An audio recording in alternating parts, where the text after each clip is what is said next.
पाहूयात पुढची बातमी। सांगली महापालिकेने माळी गल्लीमध्ये भटक्या कुत्र्यांचा बंदोबस्त करण्याची मोहीम हाती घेतली आहे। सकाळपासून भटके कुत्रे पकडण्यासाठी पालिका कर्मचारी कामाला लागलेले आहेत। इतक्या तडकाफडकी भटक्या कुत्र्यांविरोधी मोहीम सुरू करण्यामागे कारणही तसंच आहे। शिवप्रतिष्ठानचे संस्थापक संभाजी भिडे यांचा भटक्या कुत्र्यांनी चावा घेतलेला आहे। कारण सोमवारी रात्री संभाजी भिडे एका धारकऱ्याच्या घरी भोजन करून परतत होते। रात्री 11च्या सुमारास माळी गल्ली परिसरातून जाताना त्यांच्यावर अचानक कुत्र्यानं हल्ला केला। या कुत्र्यानं संभाजी भिडे यांच्या पायाचा चावा घेतला। हल्ल्यानंतर भिडेंना सांगलीच्या शासकीय रुग्णालयामध्ये उपचारासाठी दाखल करण्यात आलं। या घटनेनंतर पालिकेनं कुत्र्यांची धरपकड सुरू केली आहे। ठिकाणी अशा पद्धतीचे काही कुत्र्यांचं प्रमाण जास्त असेल किंवा काही चावा घेत असेल तर तात्काळ महानगरपालिकेच्या आमच्या 2 डॉग व्हॅन युनिट्स आहेत। तर डॉग व्हॅन युनिट आणि त्यांचे कर्मचारी तात्काळ त्या ठिकाणी जाऊन तिथली जेवढी काही कुत्री असतील तर ती कुत्री पकडण्याची मोहीम महापालिका प्रशासनामार्फत आम्ही करत आहोत। तर या घटनेनंतर खिल्ली उडवत विरोधकांनी सांगली पालिकेवर टीका केली आहे।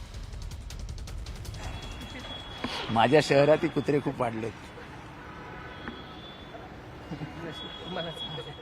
आता कोणाला चावल्यानंतर ते साफ करतील काय माहित नाही मला।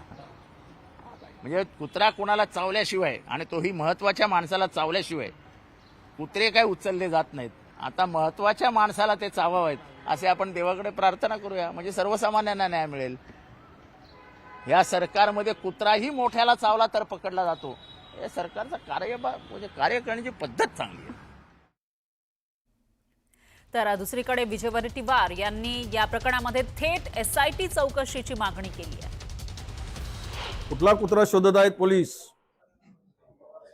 याचं अजून मला काही माहिती मिळाली नाही। मी माहिती घेतो। आणि कुत्रा हा खरं म्हणजे प्रामाणिक असतो। तर प्रामाणिक कुत्रा बिचारा आपण तसं म्हणतो की प्रामाणिक कुत्रा प्रामाणिक प्राणी आहे। या प्रामाणिक कुत्र्यांनी का असा राग धरला आणि का राग काढला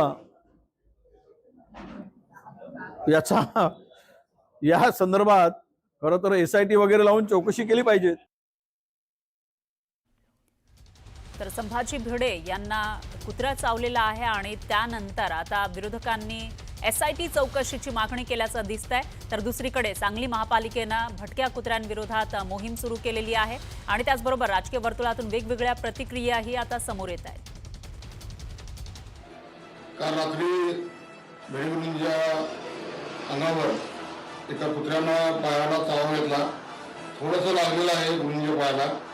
लगेच प्राथमिक उपचार घेऊन त्यांना घरी डिस्चार्ज मिळालेला आहे।